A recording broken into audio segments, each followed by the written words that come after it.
छत्रपती शिवाजी महाराजांच्या पदस्पर्शाने पावन झालेला महाराष्ट्र घडवण्यासाठी समाजसुधारकांचे अविरत कष्ट, डॉक्टर बाबासाहेब आंबेडकरांचे योगदान, थोर स्वातंत्र्यसेनानींचा त्याग आणि 106 हुतात्म्यांचे बलिदान महाराष्ट्र राज्याच्या निर्मितीसाठी महत्त्वाचे मानले जातात.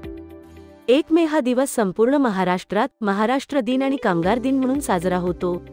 राज्याच्या स्थापनेची आठवण म्हणून हा दिवस 1960 पासून मोठ्या उत्साहात साजरा केला जातो. शाळा, कॉलेज आणि सरकारी इमारतींमध्ये परेड, सांस्कृतिक कार्यक्रम आणि ध्वजारोहण समारंभाद्वारे साजरा केला जातो. 1 मे 1960 रोजी महाराष्ट्र वेगळे राज्य झाले, त्यामुळे हा दिवस राज्याच्या इतिहासातील सर्वात महत्त्वाचा दिवस म्हणून साजरा केला जातो. 1 मे 2024 रोजी सकाळी 8 वाजता जिल्ह्याचे पालकमंत्री दादा भुसे यांच्या हस्ते पोलीस परेड ग्राउंड, नाशिक येथे कामगार दिनानिमित्त ध्वजारोहण संपन्न झाले. यावेळी नाशिक पोलीस आयुक्त, नाशिक जिल्हाधिकारी आणि संपूर्ण अधिकारी वर्ग उपस्थित होता. मुख्य संचालक शेखर फडताळे, नाशिक समाचार ब्युरो, नाशिक.